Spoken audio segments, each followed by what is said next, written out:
podcast IMO.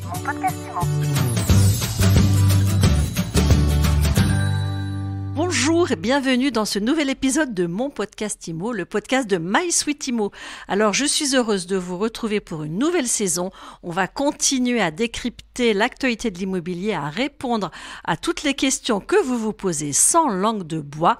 Et pour démarrer, le premier invité de la saison, c'est Thierry Vignal. Bonjour. Salut Ariane. Thierry, tu es président de Mastéo, spécialiste de l'investissement locatif. Tu as passé un bel été ? Très bel été, ensoleillé, contrairement au temps parisien. Alors la rentrée, le temps est gris, les indicateurs sont dans le rouge. Comment se porte le marché ? Très gris, très pluvieux. On observe une vraie hausse des faillites des agences immobilières. Dans les villes où Mastéos est présent, nos confrères côté vendeurs font faillite à la chaîne. On a même des études notariales qui commencent à licencier massivement. Donc on observe vraiment un stress sur le secteur. Tu as des chiffres à nous donner ? C'est plus anecdotique. Je faisais un point avec mon équipe sur place juste avant. On lit dans la presse qu'il y a en gros une agence IMO par jour qui fait faillite. C'est à peu près ce qu'on observe dans les villes où on est présent. C'est pas juste des rumeurs médiatiques, c'est vrai. Tout le marché immobilier est en souffrance, les promoteurs aussi. Nous, sur l'ancien, on est très affectés par la hausse des taux qui fait baisser la capacité d'emprunt de nos clients. On s'en sort peut-être un peu mieux parce qu'on est côté acheteur, donc on a un pouvoir de négo et on a des stratégies pour s'adapter, on en parlera peut-être. Mais en tout cas, le marché va mal. Le marché va mal, tu disais que des études notariales fermaient aussi. On commence à avoir des bruits sur des études qui étaient plutôt spécialisées IMO, qui ferment ou en tout cas qui commencent des plans de licenciement. Donc ça, c'est pour les acteurs du marché. Côté environnement macro, les taux ont grimpé et ils ne sont pas prêts de baisser. Ils ont grimpé. Les banques centrales à l'échelle mondiale ont augmenté de manière très brutale les taux pour mettre un stop à l'inflation. Et cette hausse des taux, évidemment, s'est répercutée sur les crédits immobiliers, ce qui a provoqué une chute massive des demandes de prêts IMO. L'Observatoire Crédit Logement a sorti les chiffres avant-hier, je crois. On a moins 52% sur un an de demandes de prêts. Aux États-Unis, c'est au plus bas depuis 1996, la demande de mortgage. Donc face à la hausse des taux, effectivement, les banques augmentent les taux sur les prêts immobiliers, ce qui fait baisser la capacité d'emprunt des acheteurs. Là, on a l'impression qu'on a descendu d'un cran, que le marché a descendu d'un cran pendant l'été. Ça va assez vite parce qu'il y avait une première phase où les propriétaires se disaient « je préfère m'agripper à mon bien financé à 1 ou 2% plutôt que le vendre ». Et me refinancer un nouveau bien à 4 ou 5, parce que là, le taux d'usure est passé à 5,50. Hein. Donc là, on est vraiment... 5,56 sur plus de 20 ans. Et les vendeurs se disent, mais moi, mon bien, il est financé à 1, il est financé à 2, il est hors de question que je revende pour derrière me faire financer à 5,5, parce que c'est un tiers du prix du bien en surplus sur le coût du crédit. Donc ça n'a aucun sens. Et donc les gens s'agrippaient, il n'y avait pas d'offre sur le marché. Et donc, certes, il y avait une baisse de la demande à cause de la hausse des taux, mais elle était 2 fois inférieure à la baisse de l'offre. C'est un équilibre entre la demande et l'offre. Donc, la demande a beau baisser, comme l'offre de biens, elle baisse encore plus vite, les prix ne baissent pas. Tu viens de dire la demande avait baissé. De par le simple fait qu'il y ait une baisse de capacité d'emprunt, on pourrait s'attendre légitimement, si la baisse de capacité d'emprunt elle baisse de 30%, on peut légitimement s'attendre à ce que les prix baissent de 30%. C'est pas le cas. Aujourd'hui, les prix sont stables en France. Ça monte même de 10% à Marseille et à Nice. Aux États-Unis, ça a encore grimpé le mois dernier. Pourquoi les prix ne baissent pas alors que les capacités baissent ? C'est la question qui est sur toutes les lèvres. Et la réponse, c'est la loi de l'offre et de la demande.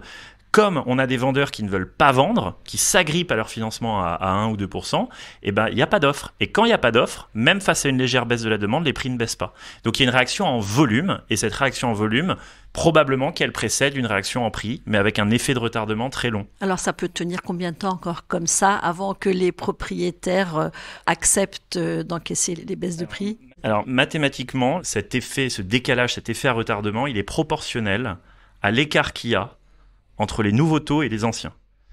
Et donc il y a des pays où cet écart est faible, d'autres où l'écart est très fort. Aux États-Unis, l'écart est massif, parce que là, ils sont à 7,5 sur les nouveaux mortgages, alors que 80% de la population a emprunté à moins de 2,5. Il y a 5 points d'écart. Et donc plus cet écart entre l'ancien financement et le nouveau est important, plus ça retarde les effets. Les gens attendent le dernier moment avant de vendre. C'est pour ça qu'aux États-Unis, les prix continuent d'augmenter parce qu'il n'y a plus d'offres. Les prix de l'ancien sont passés au-dessus du neuf, tellement il y a peu d'offres dans l'ancien. En France, cet écart est un peu plus faible. On empruntait à 2, aujourd'hui on emprunte à 4, 5.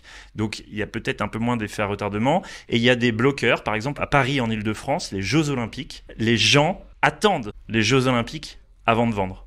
Parce qu'ils savent qu'ils vont faire en gros 10, 15 000 euros en juillet-août 2024 et ils se disent je vendrai en septembre, je veux d'abord encaisser mon pactole Airbnb pendant les JO et donc on peut s'attendre à ce que ça se débloque après une date clé comme les Jeux Olympiques. Là on est sur un rythme de 2-3% de baisse en un an, donc ça resterait comme ça jusqu'au JO. Ma vue, c'est que ça peut peut-être se décanter parce que là, ce qui me fait remonter du terrain, c'est que les négos sont de plus en plus agressives à l'achat. Il y a de plus en plus de mandats de vente qui s'accumulent dans les agences, mais avec des vendeurs qui sont pas encore prêts à faire d'efforts sur le prix. C'est ça. Et c'est en 3 étapes. C'est d'abord, je veux pas vendre. Ensuite, ok, je veux bien vendre, mais au prix que j'avais en tête l'année dernière et il est hors de question que je négocie. Et la 3e étape, c'est ok, je m'adapte à la nouvelle situation de marché et ça aura lieu à la rentrée 2024. Là, on est à l'étape où les mandats de vente s'accumulent dans les agences, mais les vendeurs ne sont pas prêts à faire des efforts sur le prix. Ce qui veut dire que 2024 va aussi être une mauvaise année pour le secteur. Ça dépend. Si tu es côté acheteur, c'est une bonne année parce que tu vas faire de meilleures affaires. A priori, à la rentrée, c'est sûr qu'il va y avoir un embouteillage côté vendeur après les Jeux Olympiques et tu pourras faire de bonnes affaires à l'achat. Donc ça dépend où tu te places. Mais... Bon alors tiens, je me place côté acheteur. Je fais quoi? J'y vais ou j'attends? Alors déjà, je suis biaisé parce que moi, je monétise le fait que tu y ailles maintenant. Mais plus sérieusement, le problème de toujours reporter, en vérité, il y a toujours une bonne excuse pour reporter. Et si tu dis, bon, ok, j'attends les Jeux Olympiques parce que je ferai des meilleures affaires en septembre, ok. J'attends que les taux baissent. Ok, mais déjà, c'est pas sûr qu'ils vont baisser. Là, les chiffres de l'inflation ne baissent pas. Deuxièmement, tu vas quand même perdre 12 mois de loyer. C'est dommage. Puis j'ai pas de boule de cristal, le marché peut se reprendre d'ici là. Et en fait, il y a toujours une excuse valable.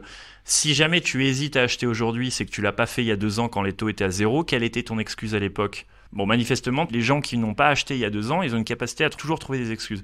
Et au niveau macroéconomique, il y a toujours quelque chose qui peut justifier qu'on reporte à l'année d'après. Et finalement, on fait jamais un investissement locatif et on finit à la retraite sans patrimoine, sans filet de sécurité. Donc moi, je pense que c'est toujours mieux d'investir hier, quel que soit le contexte. Au pire, on encaisse les taux d'intérêt un peu élevés et on les renégocie une fois qu'ils baissent. Parce que ces taux d'intérêt, ils sont temporaires, mine de rien. Je ne sais pas si ça va durer 6 mois, 1 an ou 2, mais ils sont faits pour lutter contre un épisode inflationniste.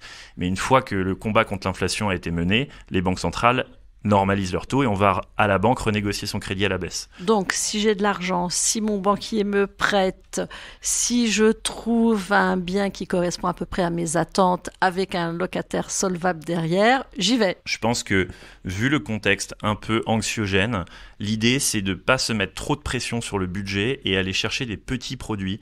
Jusqu'à récemment, les gens venaient avec des grandes ambitions patrimoniales, acheter des grandes colocs à Bordeaux ou à Lyon, des projets à 300, 400, 500 000 euros. Aujourd'hui, on va plutôt aller chercher un petit studio à Melun, à Angoulême, à Brest, à 75 000 euros.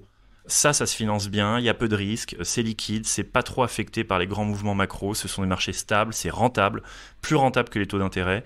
Donc on va plutôt ajuster son budget au contexte, plutôt que rester accroché à ces grandes ambitions patrimoniales qu'on avait en 2022. Donc on se déplace en fait. Se déplacer, je sais pas, on peut faire confiance à un intermédiaire sur place comme nous, on peut se déplacer aussi, mais surtout... Se déplacer au sens où on s'accroche pas aux grandes villes, aux centres-villes des grandes métropoles. Oui, je pense qu'on peut commencer à regarder, et nous c'est ce qu'on fait chez Mastéos, c'est la manière dont on s'adapte à la nouvelle réalité de marché, c'est d'aller voir des petites villes moyennes qui elles résistent bien, sont rentables, il y a quand même une forte demande locative dans la plupart, donc il faut ajuster la ville et son budget à la nouvelle réalité bancaire. Aujourd'hui, à moins de 100 000 euros, on peut réaliser un investissement locatif en France dans une commune intéressante. Oui.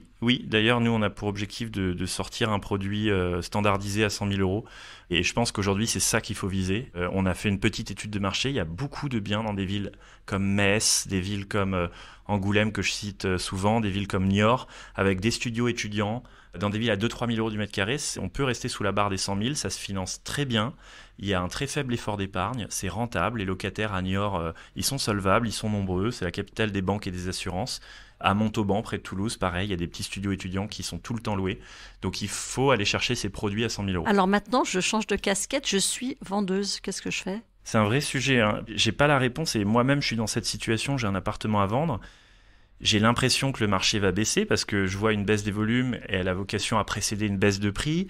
Je vois sur le terrain chez Mastéos des négos de plus en plus agressives par rapport au prix affiché. C'est quoi une négo agressive ? Avant, sauf à Marseille, les agents immobiliers disaient non, il n'y a pas de négo possible. Et maintenant, tout le monde sait qu'on peut aller gratter 10-15% sur les prix affichés. C'est devenu un réflexe. Donc les vendeurs gardent les prix affichés de l'année dernière, mais s'attendent à des négos de 10-15%. Et on voit ça même sur Paris. J'étais sur un studio dans le 16e qui est parti à moins 15% par rapport au prix affiché. Donc quand on est vendeur, là, ça commence à bouger. Je ne sais pas s'il est trop tard, mais c'est peut-être le bon moment, ouais. Parce que ça va se débloquer pour moi après les Jeux Olympiques. Les baisses commencent à émerger, mais il n'est pas trop tard. J'aurais tendance à vendre maintenant. À vendre maintenant, pour faire quoi derrière ? C'est la question et c'est la raison pour laquelle la plupart ne vendent pas. Les gens qui vendent aujourd'hui chez Mastéos, quand on est côté vendeur, c'est des gens qui ont hérité, c'est des gens qui ont fini de rembourser leurs prêts et qui vont racheter cash derrière et qui ne sont pas embêtés par les fluctuations de taux. Et qui ne vont pas prendre un crédit relais ? Non, il y a beaucoup d'achats cash en ce moment. C'est 2/5 du marché environ. Donc si je suis vendeur et que j'ai un crédit, c'est vrai que la question est terrible. Parce que ça va faire x3 sur le coût total du crédit, entre l'ancien crédit et le nouveau. Et ça peut être un gros bloquant. Donc c'est pour ça qu'on a...